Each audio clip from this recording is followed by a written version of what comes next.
Musical o paglalahad ng buhay ni Jesucristo sa pamamagitan ng mga awit ang handog ng Archdiocesan Shrine of Nuestra Señora del Perpetuo Socorro sa Sampaloc, Maynila para sa kanilang produksyon ng senakulo.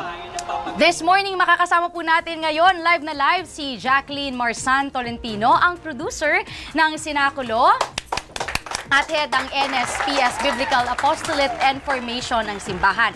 Darating din po ngayon si Tito Jeric Rotap, nagaganap na Jesucristo, para kwentuhan tayo tungkol sa pagbuo nila ng senakulo. Magandang morning po sa inyo, Jackie and Jeric. Welcome to Sakto ngayong Holy Monday. Ay, well, thank you po. Thank you na inanyahan niyo po kami dito.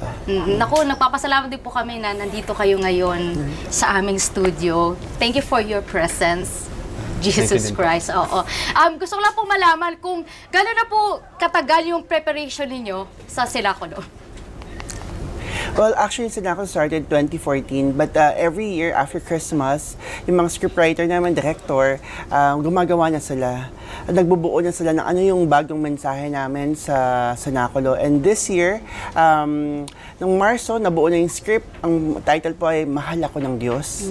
And then after that, nagbuo na kami ng team, no? Para sinong gaganap na Jesus at iba mga critical na mga tao sa senakulo. Oh, pero ilang taon ninyo na ito ginagawa? Since 2014. 2014? Yes. Naku, matagal-tagal na rin. Pero lagi ba na musical? Hindi. Actually, nagsimula ang senakulo namin, yung palabas lang. Kinakwento lang ang story ni Jesus at may acting lang. Pero na-realize namin para sa taon na to, ibahin naman para ma-attract namin yung bagong audience na mga na gusto naman ay mga music, di ba? Gusto na K-pop, P-pop. So, ito yung ginawa naman namin. Oo, akma-akma ngayong Holy Week itong ganitong klase ng musical. Eh, ito bang mga ikakanta, iperform, ito po ba yung original composition? Ay, yun ang good news, no? Nilikha po ito ng isang youth, no? Si Janice et Sean. All original Filipino music. And ang maganda dyan, ang genre niya lahat, no? From Gregorian chant. Tapos meron din kaming pop at may rap.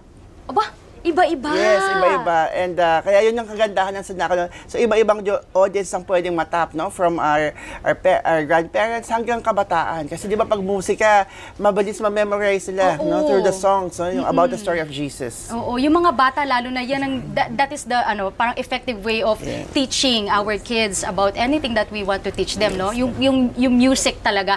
So, para naman kay Jeric, paano yung preparation mo for that? May rap, may pop, may Gregorian, may iba-iba. So, ang hirap siguro na mag-switch ka from one genre to another. Paano preparation mo for that? Actually po, nung sinabi na, na mag-Jesus ako, ang nangyari po kasi, umaga yun, tinawagan nila ako. Actually, nagpapatugtog pa nga ako ng God Will Make a Way. So, medyo down ako nung mga time na yun.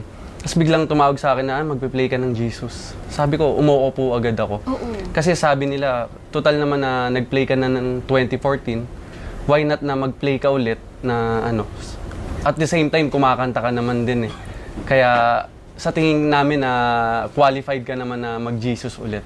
Teka lang, 2014 yung huling pagsama mo yes dito. Po, opo. So ngayon, 2023, what made you decide to go back? Before ka pa nila tinawagan, naisip mo naman na parang gusto kong makilahok ulit dito o ano?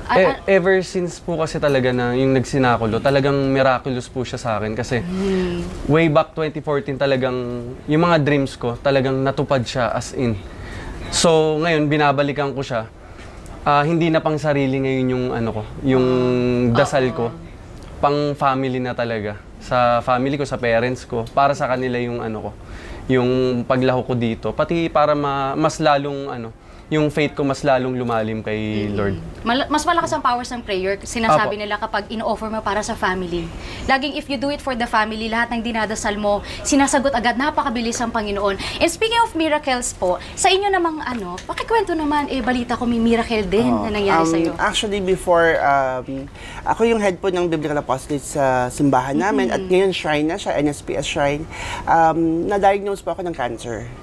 And then, after that, sabi ko, punta ako sa Holy Land, no? And sabi ko, mag-dip ako sa River Jordan 7. And every Saturday before that, nagba-Bible study kami. And we're preparing for Sinakulo, no? And then, alam niyo po, pagbalik ko, sabi ng doktor, all healed. Wala na. At hindi lang yun. Hindi lang yun. After 22 years, nagkaanak po ako. Ay! Ang saya! Kaya she was born, pagkatapos, yung next year na po, she was born right after the Sinakulo play. So talagang alam ko, miracle baby siya, pangalan niya Levi Jordan, kasi it is the Lord's hand, no? Paano mangyayari na I was healed, I was blessed with a child, and dapat wala na. So talagang, gano'n na lang yung ano namin na i-pursue na, to share the message of love of Jesus. Oo, and the miracle na nakukuha natin by worshiping Jesus. Ang question ko lang po dito, bakit ba tuwing Semana Santa lang ito ginagawa? Hindi ba pwede itong gawin every week, every day, today? Totoo yun, no? Dapat nga every day, no? We pray to God and read the Bible.